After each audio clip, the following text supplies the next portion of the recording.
Welcome to another episode of the Laura the Library Lady podcast, a production of the Massillon Public Library.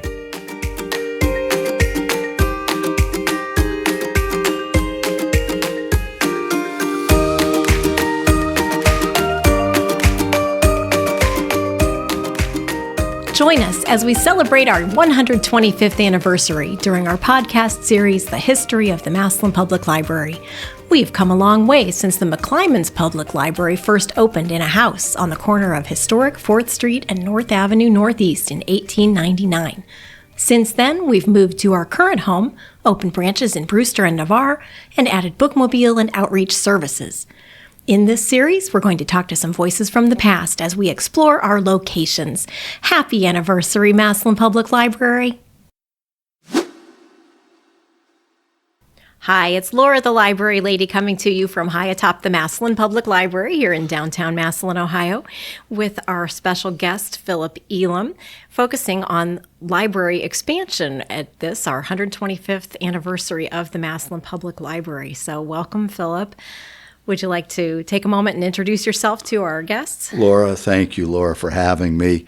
The library is very near and dear to me, and I get emotional sometimes thinking about it, all the years that I spent here on the board. I was born in Massillon in 1953, attended St. Joseph's grade school, which is 3 blocks down the street from the library. Then graduated from Canton Central Catholic High School in 1972. Went on to Boston College, majored in accounting and economics, came back to Massillon. My father was retiring from our family business and was hoping one of his children would stick around and get involved in the business, which at the time my older brother was in law school, my younger brother was still in high school, and my sister was living in San Diego, so I was the only one that had that opportunity, which I did, and spent 40 years in the family business, growing it with my younger brother George, and have recently retired and sold the business, and now just moving on to doing other things in retirement, like the downtown building restoration of the historic buildings, and starting to enjoy that. And it's hard work, but it's when you bring something back to life, it makes a huge difference. Sure, yeah. So that was the Elum Music Company. Yes. And I think probably your business sense was what caused someone to nominate you to the library board. Yes. Actually, leading into, I guess, the next part here would be, I was at my office, and Dick Bryan, who was a longtime board member here at the library and a longtime family friend, came down to see me. I had no idea what he wanted to talk about. And he asked me about being on the library board. It was the furthest thing on my mind at that time. I've been been a card holder here at the library, and been in and out of the library a number of times over the years, but never really gave much thought about that. And my first question to Dick was, why me? And he said, because I don't have any library background or experience or anything like that. He said, that's okay. He said, we hire people with those. We hire a director that library science degrees and people that know what they're doing. We need community members that have various backgrounds and touch different parts of the community. And he said, that's why I'd like you to consider it. And I said, I'd love to. I'm honored to be considered. Can I meet with Camille Leslie, the director, who I didn't know at the time? Oh. Could I meet with her? And I just have some questions. I want to talk to her because I don't want to say yes, Dick, and then I get started and it's not a spot for me, and then it turns out that I'm not valuable to the library. Of course. And this was probably around 1994 or so? Okay. Yes, 94, because my term started in 1995. So I met with Camille here at the library, and my first question to her was, how is the library funded? How do you pay the bills here? Mm-hmm. I was unaware of how that mechanism worked, and she explained all that to me. And because I didn't really want to get involved in an organization that was always bleeding money and never had the resources to do anything. And board member spins his wheels. We can't get anything done because we don't have any funding sources. That was not the case here. We had plenty of funding from the state library. I don't know what to fund that. There's a name for that fund. I think it's the general revenue fund, and it was the intangibles taxes back then. And of course, then later in my tenure here, I was here from 1995 to 2009, served as president of the library board my last 7 years. We were able to pass a tax levy here in the community, which there was never a levy offered to the community in the past, and we put that on because the funding kept shrinking. And the funding was based on circulation, how many square feet of property do you have that you heat and cool, how many staff employees do you have, different things like that, how many members hold a library card. Mm-hmm. So it was a calculation, a complex calculation. And the money came to Stark County, and then in Stark County, they divided that up amongst the libraries in the county. And of course, Stark County Library has a number of locations. They always got the lion's share of the funding. Sure, we got our fair. Yeah. We got our fair share though, because we did very well as a standalone independent library. We consolidated and collaborated with all the Stark County Library mostly, and a few of the other ones on just different things, and that I believe has continued, and sharing and resources. I say books. I still think we have books. We do have books, but we do have other things I remember when the internet became popular.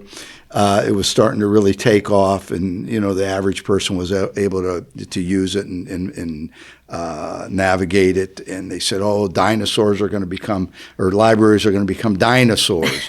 Well, it was funny because, and we kind of thought that too could happen, but year after year we continued to grow here.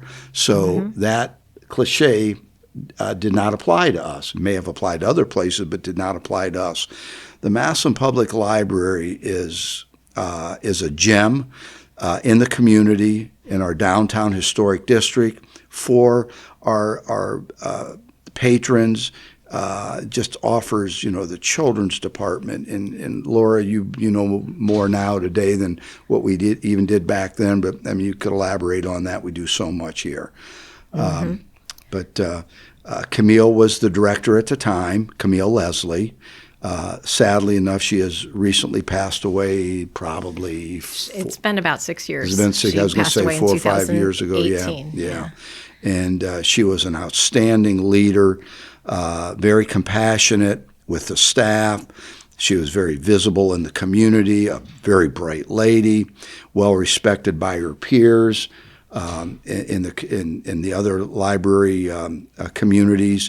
Not only locally but statewide, and our library, I don't remember what it was called, but earned recognition several times for libraries of our size. We were highly rated and highly regarded, and we were always proud of that. So we never became a dinosaur. No, we did not, and we are still here today. Yes, and appears to me doing very well today. Back then, when I was on the board, some of the board members, of course, Dick Bryan was on the board, the one that I mentioned had recruited me. And I want to mention, too, a lot of people are familiar with the statue of the little boy down in the children's department, and that was given by his family in memory of Mr. Bryan. And I do remember him from when I worked here in the 80s. And he was involved with law enforcement. He was a former police officer. And just a really nice gentleman. And police chief also. Of Canal Fulton, right? No, Massillon. Of Massillon? Massillon at one time, yes. Wow. So, yeah, Richard J. Bryan, I remember him. But I just wanted to mention, the little statue down there, because a lot of children come in and they want to pat the little boy statue on the head and, and talk about him. And that was given in his memory. I remember when his wife and some family members were here and we did that dedication. and that was after Dick had passed away. Kathy Green, unfortunately, is no longer with us. Longtime library board member. She was on the board when I joined the board, and she continued to be on the board after my term expired. I left the library board in 2009 because I was elected to the Massillon City School Board. And state law says it's a conflict of interest to serve on two boards that are funded by tax levy dollars. So I had to resign my position at the library, and I was very sad to have done that. Yeah, I'm sure. Really, really loved it here. Other board members were Margie Vogt, Pat Bean, Jim Chatterton, Glenn Buckton-Lavoli. I may be missing one or two there that have come and gone over the 14 years I was on the board, and but we had a very cohesive. We respected each other. We got along very well. It was all about what was better for the library. It was never ever about anybody's own agenda. That's wonderful to know. Yeah, it is wonderful because, I've served on other boards, and unfortunately that plays into board positions on other boards, and it's hard to get the job done when you have to deal with that. But we had nothing like that here. We were all a team. We worked as a team. We met with the staff when needed, did reviews, had a wonderful, wonderful staff. And, of course, Sherry Brown, who took Camille's place and now has retired. That's how long this has gone on. She was in the reference department for a number of years when I was on the board, did a fantastic job there. Mm-hmm. And I was so happy. I wasn't on the board any longer, but I was so happy when the board hired Sherry as the next director, because it was very well deserved, and she, I know, did a fantastic job here. That's something that we have had a lot of continuity here at the library, because our current director, Jeff Kreger, was also hired from within. So it's kind of something that has continued on. And as you say, with that team of the Board of Trustees, I think with the 7-year term, that added a lot of continuity to the board. People that you mentioned, Kathy Green, she was on the board for almost 40 years. Yeah. As a volunteer position, people really gave a lot of their time and efforts, but I think that really adds to what the Massillon Public Library is, because we did have that history, and we had the people who, had the experience with our unique library and continued that. And pass that along to other members of their team. And it seems like it functions that way today. Mm-hmm. A tight team, board members, and doing a wonderful job here. So the library owns 3 of the 4 corners on Lincoln Way here at 2nd Street. And one of the reasons that we wanted to have you on, Phil, was so that you could talk about the library expansion that occurred while you were on the board. We obviously are located on the northeast corner of Lincoln Way and 2nd, but we also own the northwest and southwest corners. And so I wondered if you would talk a bit about how those were acquired. Sure, Laura, I'd be happy to. One of the things with having a diverse board is you have different people on the board have different interests and different expertise. And I was always one of those individuals that felt that we had to control our own footprint. We did not have a parking lot at the time, and being in business, and I'd say to myself, how do you remain successful as a business in a downtown business district and you don't have a parking lot? Sure, we had street parking, but that wasn't enough. You had to take care of a staff, you had to take care of patrons and other visitors. And so I searched and I talked with owners of these properties that were in eyesight of our building. We wanted to expand on the existing footprint, but it wasn't possible at the time. And I think maybe that might be changing here in the near future. But we're always on the lookout. Yes, right. And but back then we needed parking. So I contacted Huntington Bank. I can't remember if it was Huntington at the time. It may have been a different name. It used to be Massillon First Savings and Loan. Oh, that's right. I remember that. Right across the street here. Right across the street from us. But they own the corner parking lot and cement block garage that sits on that parking lot. And that would be you're talking the southwest. The southwest corner of 2nd and Lincoln Way, 15-car parking lot. And I'm thinking, boy, let me just talk to. I knew the people at the bank. Let me just talk to them, have a conversation, just take their temperature to see if there was a possibility that maybe they'd be interested in selling that. Well, at the time, they said they were going to think about it. Then shortly after that, they contacted me and said, we would like to sell it to the library. We're not using it any longer. We're not using that cement block storage building any longer. And the parking lot we don't need. I said, great. I mean, for our purposes, that was wonderful because now it became available. We purchased it. At the time, didn't really have to do a whole lot of repair and maintenance. It was a parking lot. We continued to keep it as a parking lot. And then, of course, moved the maintenance department into the cement block building. And I think over the years we, replaced a garage door, maybe added an electric heater in the one or two spaces there. But it has no sewer, has no water, so there's no bathroom there. It basically just serves as a storage maintenance building for the library, and that was fine because that wasn't the reason we bought the corner. We bought it for the 15 parking spaces. It doesn't sound like a lot, but at the time we had 0, so 15 was a good start. Right, and if some people were unfamiliar with or didn't feel comfortable with parallel parking, to park on the street was difficult for them. Right. And so we used that lot for a handful of years. And then Englehart's Music was on the northwest corner of 2nd and Lincoln Way, which is directly across the street from the library on the other corner. And they were not in business any longer. The building was empty, not for very long. I mean, it had just closed, and contacted I can't think of the owner's name off the top of my head. It used to be O'Neill's, and it became Englehart's Music. And anyways, the building was vacant, and I approached them about the purchase. And, it was a large building, very expensive, because we knew once we purchased it, we'd have to raise the building. And it had asbestos in it, so that was an additional cost.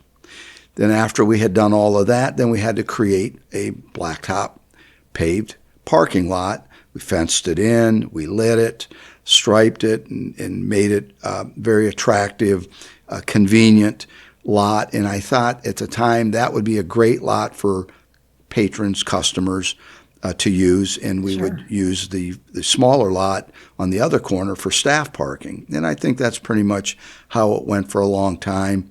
But we do recognize at the time we spent a lot of money taking that building down, asbestos abatement, then creating a blacktop parking lot there with a fencing and brick wall and all that, and really made it nice. It was very, very expensive, but I tried to just give a little bit of comfort to the rest of the board and said, yes, we got way more in this than we really wanted to, but 10, 20 years from now, we're going to be very happy that we did this. And I think we are. And that's where we are today. And that's the way it goes with real estate. Every time, not every time, but a lot of times you buy real estate, I overpaid for it, it's overpriced. It is on that date.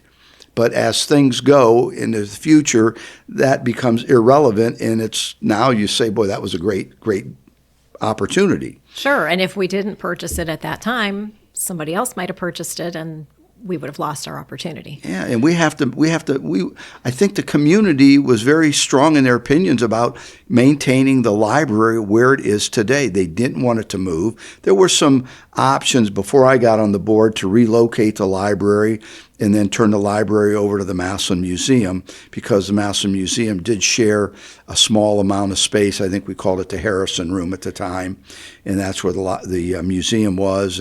But then the museum found a new home, and and the library didn't really need to relocate. Yes, we had some deficiencies for technology. You know, you're dealing with a property this old. The footprint wasn't large enough for what we did, but we used every nook and cranny in this building and recreated what we could here to make it usable, including the basement, which it wasn't pretty at the time, but it's very workable. It's heated and cooled and well lit, and it works. And I just think this is still the place for the library in today's by today's standards. Mm-hmm. And something else we didn't mention was that storage building became the book garage. One of the front rooms is used by the Friends of the Library for their book sale, and so that's another benefit that came a few years after. Correct. That we're able to utilize that building for occasional book sales, even though it doesn't have a restroom, doesn't have plumbing, as you say. Yeah. They're able to store their books in there and hold the sales. Yeah, the sale, I think, occurs a couple hours once a month, and it also gives the library a place to put snow removal equipment, mowers, just stuff you need around a property this side. You have to have a place to store it, and that works real nice over there. Right, because otherwise everything's down in the boiler room. Yeah. Or when I worked here in the 80s, we had a little red metal storage shed in the back, just like you would have at home. And I don't know how they ever did it with just that little tiny bit of storage space. Now, since we also developed the I call it a park, named after in memory of Camille Leslie. I call it a reading park, place to reflect, and it's located directly east of the library building.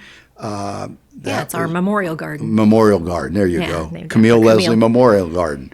And that remains green space, and I think that's important to have some green space there.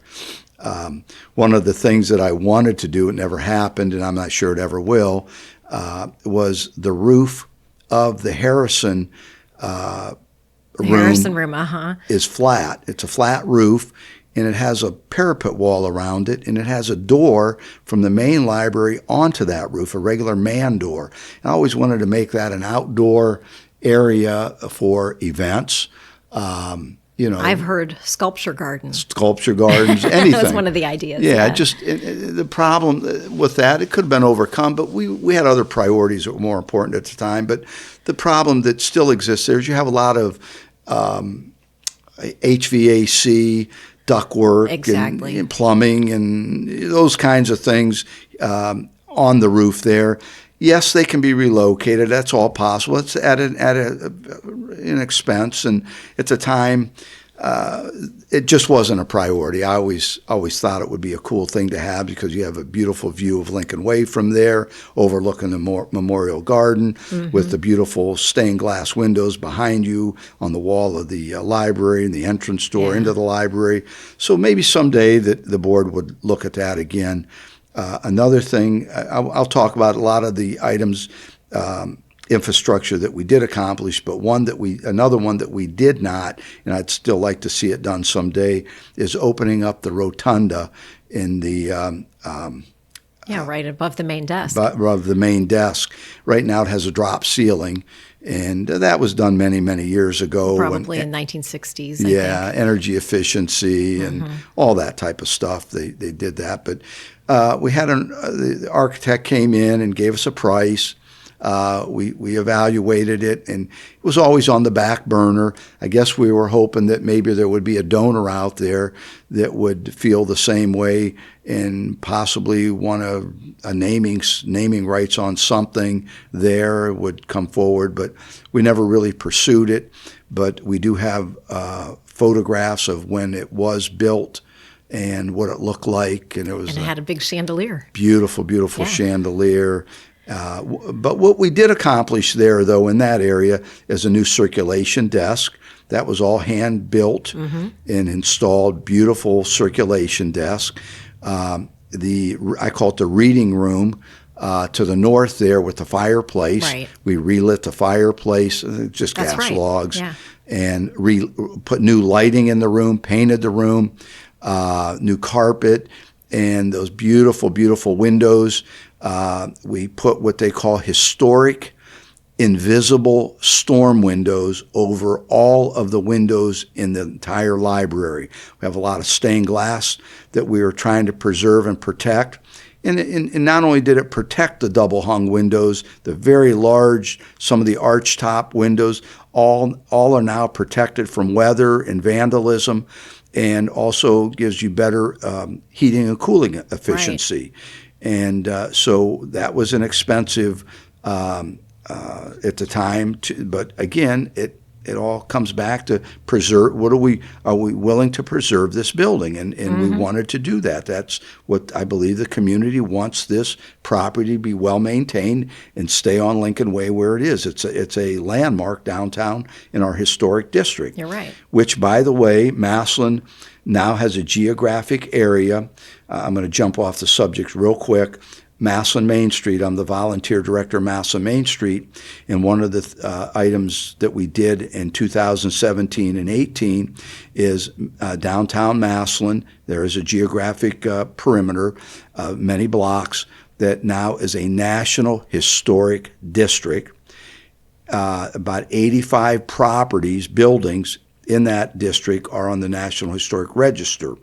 So I'll just say that real quick, and the reason I brought that up was to let just everybody know that the library building itself is one of those structures, and we are in a National Historic District, and we look very beautiful sitting on the hill here on Lincoln Way. You know, part of our building here is from the 1830s. The other part is from the 1930s. So, you know, we're talking hundreds of years old, and needs to be well preserved. Sure. And needs to be safe. Absolutely. And it has to be customer friendly. Parking helps, accessibility.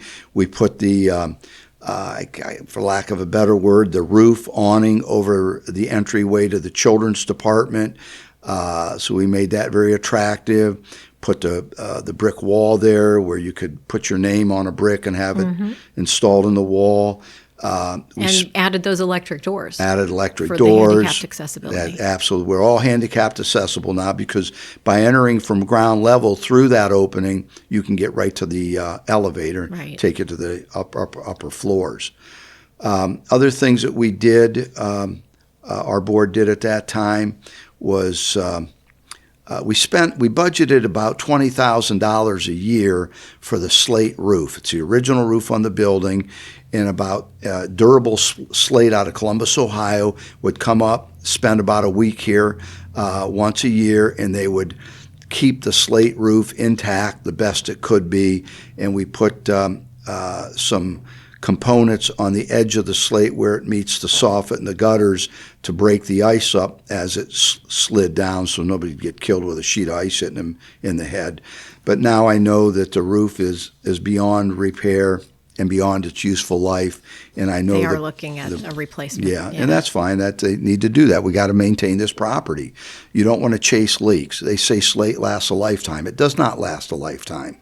Well, even if that's true, it's been around here for either 200 or almost about 90 years on this building. So yeah, the nails that hold the slate to the roof, they rust, and that allows the slate then to slide down and falls off the roof. So there's things like that take place. But at the end of the day, the roof has been well cared for. Will be replaced. I'm sure it'll be beautiful. It'll look very nice.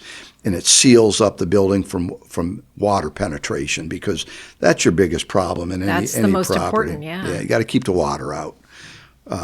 So, we did things like that. So now I have to ask you, with your business background, how did you get so knowledgeable about building and architecture? Well, I'm not, architecture probably isn't, I wouldn't consider myself anywhere near what an architect does.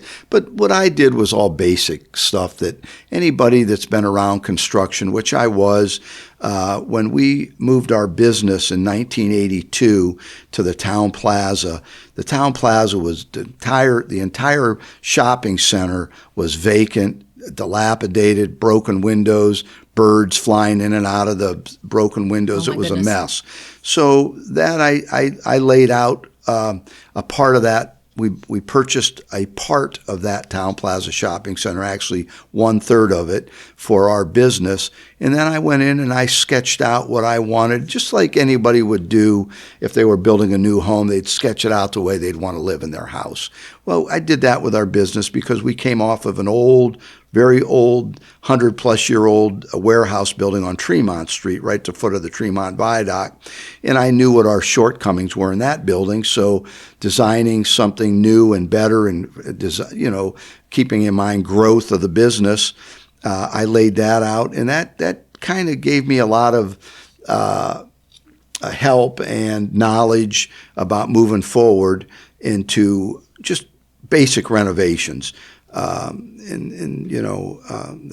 kind of where I got my start for that part of it. Well, hey, and for those who don't know, Town Plaza is located on Federal Avenue downtown. Very, believe it or not, is now the oldest property in that part of town. Everything around it is new. Oh my goodness. That plaza was built in 1953. Wait a minute. Weren't you built in 1953? I was built in 1953, so it's 71 years old, and it is completely full, very vibrant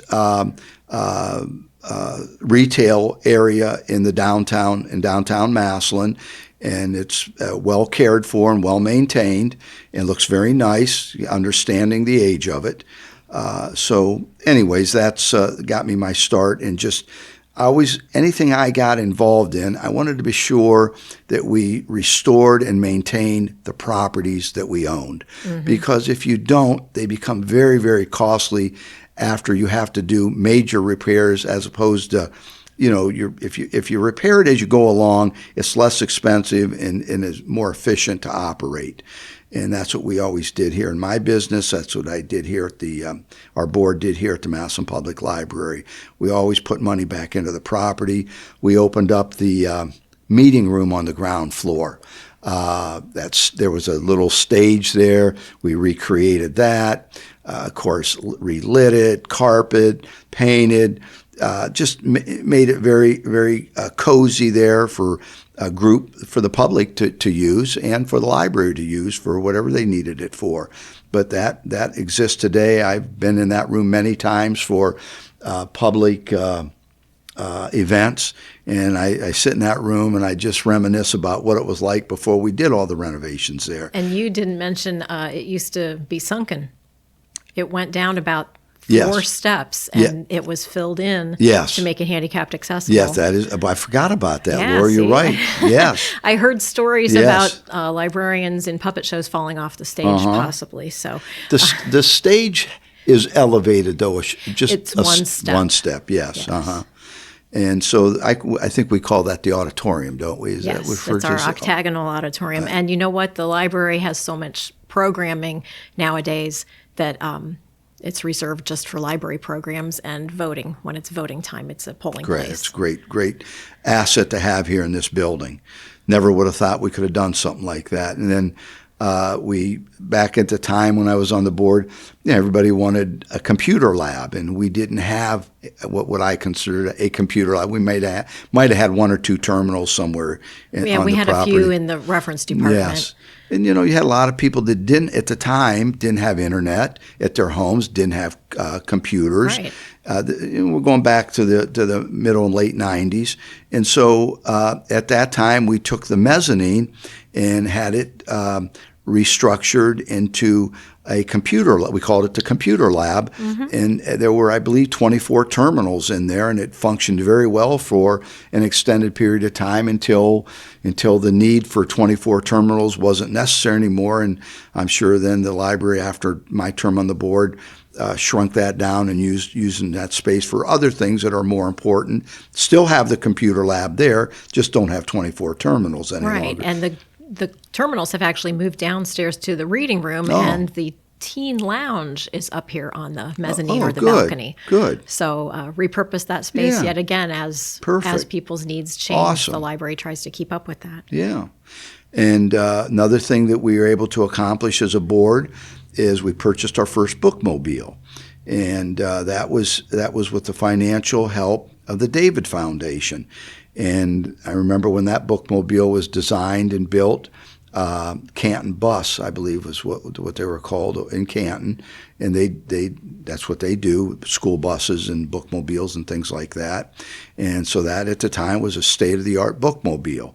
And Laura, do we still have the original bookmobile then? We do not. We have the second bookmobile, which has become our extra. Okay. Surplus bookmobile, and we have the brand new bookmobile that we just got in 2024. Okay, so we from that time we started with the first one till now we're on our third bookmobile. Yes. Nice, very nice. And I know the bookmobile is very popular. Oh yeah, very busy, lots of stops. Sure. In not only in Massillon but also Brewster and Navarre, which we also serve. So sometimes people might not know that about Massillon Public Library. You mentioned that. Let's talk about what we did at that time. Is we built the branch in Navarre, and we built a new branch in Brewster. Brewster's is in the elementary school. Right inside Fairless Elementary, and it's a public library and a school library. Yep. And Navarre is part of the complex where I think Altman Health Foundation had a medical facility there. The YMCA in Navarre is also in that building, and the Massillon Public Library's Navarre branch is there. Yeah. And so we built those at the time. We just have done. We did. That seems like we never stopped doing. That all happened kind of at the same time. Yeah. It seems that was around 2006, I believe. I kept pushing. I knew what we needed to do, and when one project was done, I brought another project up. Of course, the board always supported it. Camille Leslie, the director, always supported it. The staff, it was a godsend for the staff. It gave them better working conditions. It made it easier to serve our patrons, and just it was important to just continue to grow, because without that, what happens? It's a scary thing if you don't grow, especially today. True.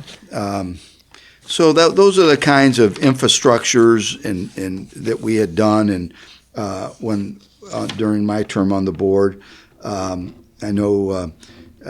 You asked me about you want to ask me about special memories yeah, here. one of my questions. Well, any place here hold a special memory for you? I kind of already mentioned it. It's the rotunda. I wish we could, eventually do something there. And I don't know if it's ever a possibility, but that outdoor roof overlooking the Memorial Garden would be nice. But again, those aren't priorities, I'm sure, with today's board, and they have more important things that to be sure they service their patrons better. And if that ever became important, I'm sure they would look at it. Well, I did want to mention we do use the roof every once in a while because when the parades come downtown, I usually get to go out on the roof with J. David Rest and do a little annotation of the parade with him nice. Online. Yeah, so good. We do use it for something. Yeah. And there's so much HVAC equipment on there. Yeah. So many compressors and things that are located there. It would really be difficult to move those. And they did replace the roof recently. Oh, is that right? So, okay. yeah, that little flat roof part on the Harrison room is being taken care of. Yeah. Everything's doable at a cost. So the cost would be extreme, I would think. I don't know. We never did a price to move all that HVAC, but it's not a priority right now, I'm sure. So it'll just continue like it is, and I'm sure that's fine too. Well, I believe we have 14 different HVAC systems in our building. In talking to our facilities manager, Scott Heipel, because of the age of the building and all of the different sections to it, there are a need for all of these different types of heating and cooling. And so it's just a challenge in this historic building because, you talk about the Duncan House portion that used to be the Massillon Museum that was built in the 1830s, they didn't have air conditioning back then. So right. It's something that the library board has always had to keep in mind. Sure. And you know what? We didn't have air conditioning when I started here in 1982 Is either. that right? Yeah, it was pretty hot in here. Wow. Especially on the upper floors where some of the offices are.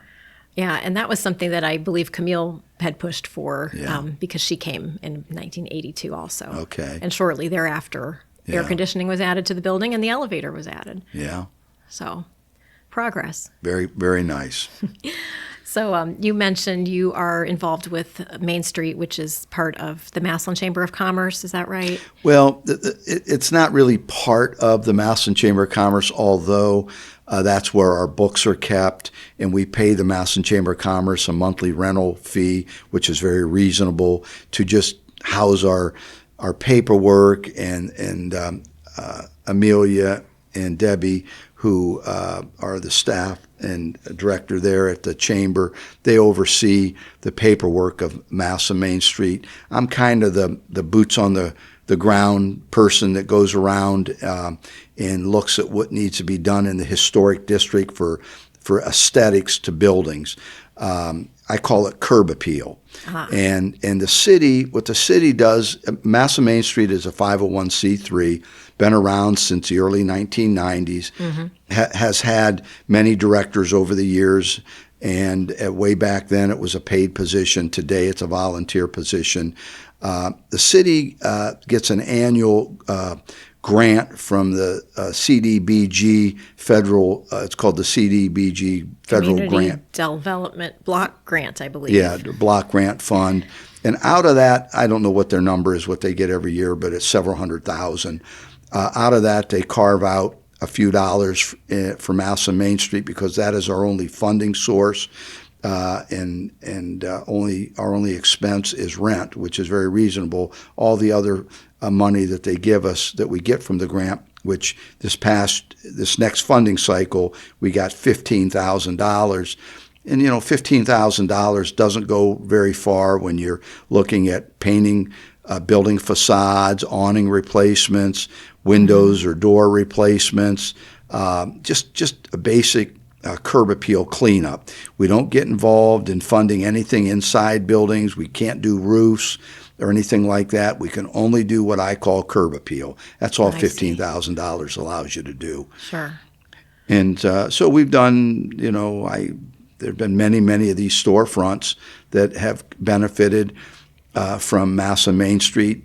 We can't pay for everything, but, if I approach a building owner or a business owner and they need to put a new awning up and the awning costs $3,000, for example, or something like that, I asked them, I said, if Massillon Main Street gives you half, would you be willing to pay the other half and we'll get a new awning here? And most of the time, the building owners and the business owners agree and they move forward with those types of things. Same with painting or door glass replacement, because again, like I said, $15,000, you can't do a whole lot in 1 year with that, but enough to just kind of keep give them eyesores. A boost. Yes, yeah. That's all it does.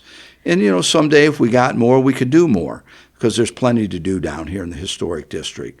But in addition to that, Massillon Main Street, what we've done is we call it wayfinding. You drive the interstates around the United States and you see these brown signs on the highway. They're historical signs. They say something like historic downtown, this exit, or they note historic interests at certain exits. Well, we don't have that in Massillon. We don't have that on Route 30. We don't have it on Route 21. So that's a current project. In Phase 1, you're going to see the brown signs go up on Route 21 north and south, and the first set of signs are going to denote the Ohio and Erie Canal Trailhead and also Spring Hill Historic Underground Railroad Site. Those are listed on the first ones to go up. Then the next set of brown signs, which will be closer to the downtown area, the first signs I'm talking about are going to be out there like on Route 21 Lake Street area. Now you get into the Lilly and Gish exit, and the brown sign is going to say Historic Downtown. The next line underneath it will say Massillon Museum. The next line will say Paul Brown Museum, and the last line will say Paul Brown Tiger Stadium. There's 100 things we could put on these signs, but you gotta limit what people can read when they're driving in their cars, and identify specific items that you want to do. Now that's phase one. Phase two is once you get the traffic downtown off of the highways for whatever reason, then we want to do wayfinding downtown, and that's where we'll put. We haven't done this yet, but we're going to look at signage that says something like library this way, museum that way, city hall, court system, business district, entertainment district, just whatever. We haven't come up with those names yet or what's going to go on those signs yet. We're starting to work on that early part of this year, and we want to do that downtown. So you want to list where's public parking. Sure. And things like that will go on there. And so that's our next part of wayfinding. And that will hopefully get that accomplished this year, and that'll be done. And then we'll see what else we can do to help the downtown area and the downtown merchants. By the way, I'm a board member of the Downtown Merchants Association. Because being the director of Massillon Main Street, I hold an automatic seat on the Downtown Merchants Association and on the Chamber of Commerce Board. I'm there for that reason, to report on Massillon Main Street progress. So it's not just that you're a glutton for punishment with your volunteer positions. Right. Well, the other one that I am glutton for punishment, but it's a wonderful board, is the Massillon Museum. I mean, what a rewarding board that has been. Just like the library was for me, just extremely rewarding. The people, the board members, the staff, the patrons, the customers, everything about the library and the museum. I'm telling you, people don't realize it. We have two real gems in this community, and we have to do whatever we can as a community to maintain those iconic places. I think so too. I wanted to ask you too, would you let everybody know what are the geographic limits to the historic district? The historic district, the east boundary is 4th Street, northeast, and it would be also southeast. The western boundary is the foot of the viaduct, of all the viaducts. The northern boundary is Cherry Street, and the southern boundary is Tremont. That's bigger than I thought. Yeah, I might be off by a block here or there, but that's pretty much the perimeter. And that is like I said earlier, is designated as a National Historic District. And so we'll probably do some signage to denote that when we do our downtown wayfinding. People like to know those things, and history is important in all communities, and we cherish it here in Massillon. We have tremendous history in this community. We do, yeah. And Stark County, the rest of Stark County. Well, would you like to say anything in closing? Laura, you've been a wonderful host. Thank you. And I always love coming here to the library. I'm so happy that we've got a great board here in leadership and our direction. Jeff does a great job, and the rest of your staff is outstanding. And I just hope it continues, and I'm a firm believer of supporting all of these sorts of things in my hometown and the community I live and reside in, and I have a lot invested in the downtown area. I own several downtown historic buildings that I've renovated the entire building, so I put residential on the upper floors, and I put retail or business on the ground floor. And so I've this downtown area is very important to me because of what I have invested here and what's in my heart. It's not always a great financial investment. It's not a bad one, but it's not a home run or anything. But there's nothing wrong with hitting doubles and singles all day long either. You still score points. So, anyways, Laura, that's all I guess I can say about me and what I do. And thank you. Would love to have other people join me in those types of ventures, and we need more people to do those sorts of things. Of course. Younger people too, Laura. Younger people, yeah, like you, Laura. Younger people like you. I don't think I qualify. Well, thank you so much for all your support over the years and for everything you do for the library, the museum downtown, and just for everything, Philip. Really appreciate you being here. Thanks for joining me. Thank you, Laura. Thank you very much. Appreciate being here.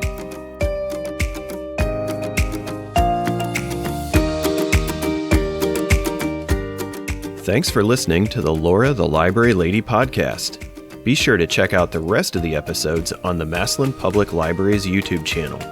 You can also find us on Apple Podcasts, Spotify, and many other podcast platforms.